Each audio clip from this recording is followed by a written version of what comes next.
security partner singasina Bitiang da Cobra badu thokra matungda pung kaya marum chupna hai tare pung nipan makhaya lai dagi hauna ahema security partner singasi mafam sida ida thungla rabaga koi hariba Bitiang loina nang sai khutona riba sport mafam adu maktada amadi madu akoi bada laiba chingnani ba mafam singda hariba masinga laba security partner singasina dog squad yauraga hariba mafam chingna mafam singa du thiba humba gi thaba du changchelu ra matungda pung mari minute manga chalakpa swaida hujiksi hariba mafam thiba humba changchelu riba dugi matungda amuk thorapagi mamini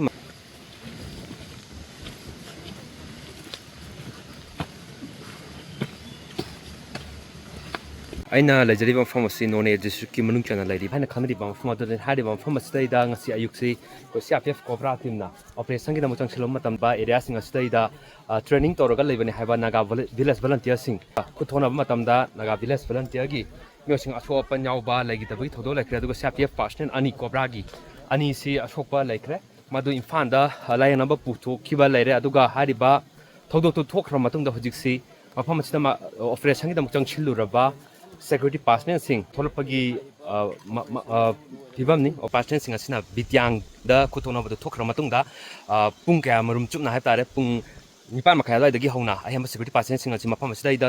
thungla rabaga Bitiang loina nang sai khutona riba sport mafam adu maktada amadi madu akoi bada laiba chingnani ga mafam singda hariba security masing alaba security partner sing asina dog squad yauraga hariba mafam chingna mafam sing adu thiba humba gi thaba du changchelu ra matungda pung mari minute manga chalakpa swaida hujiksi hariba mafam thiba humba changchelu riba dugi matungda amuk thorapagi mamini masida da hujiksi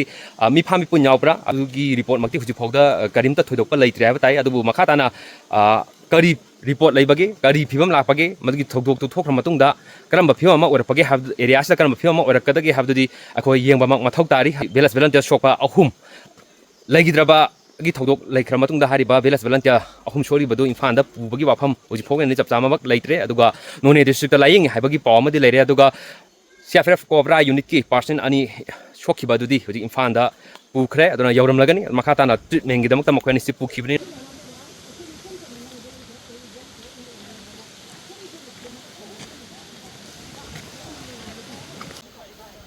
Last party.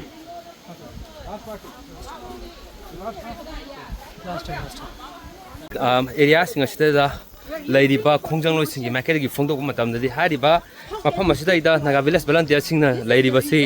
kuki militant singna attack torkadaba adu dagi ngak thokna gi damakta self defense ki damakta makoi se laijabani adu hariba area singa sida ida central forces singna changshila khiba si yamna laibak thibani yamna kana yaning de hawa pham Kolau duni hujik laur jaduga hariba security partner singa changsa pa matamda ton mafam singda masing amlaba maira pa bi aduga local body singna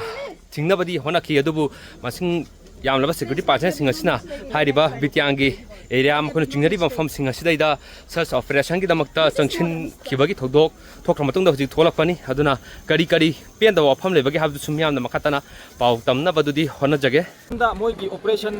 ka tawramaga hujik ka khalak pasi loy nai de hujik se to oinena akoi gi jaga se militarize oira ka da mafam oire tuki gi su kem hai gera su kem na taba jaga oigra moi gi khulai paida ga moi ne chaning ba jaga da challaga lei adubo moi de no ma phau operation to have pau ta de asi se tungana atamna na moi gi hidden agenda yaw have do adune kari gi damak ta akoi naga gi khunda adusu khungakpa village se akoi na aggression tawraga mi gi khun attack tawba natraga atokpa moi bu attack tawba have nate atamna na akoi bu thirakpa have se kuki gi di kaisu tawdena hauji moina akoi gi mi taru khalaga hauji su leiri aduga government su yingsin biu santi pamadi asi gomba security force matang chadana akoi bu od nai bse tokpiro have se adum thamjage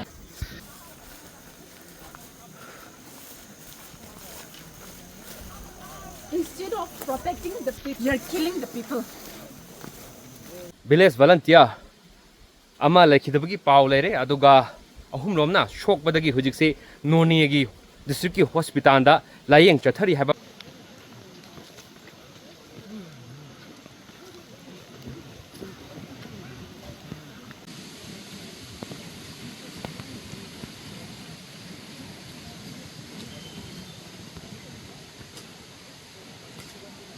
phamipun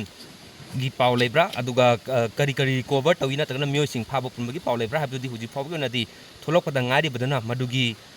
report tumakti huji fawda laitre dubu ngaki matung da sung soidana miyamda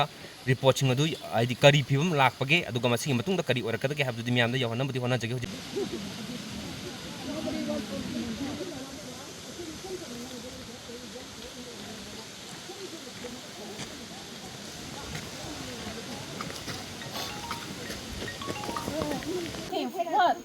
We didn't do anything. We were just standing. We didn't open. Okay? Sang sing chu emle sing chu kari kari sang sing CM oi so asigi asi hali se kari maram no have the proof to fazana tawbiyo han haininge id haibdi asi public miyam da public da larga mana no moina sumai taw se kari maram gi no ba kari problem mai bugi no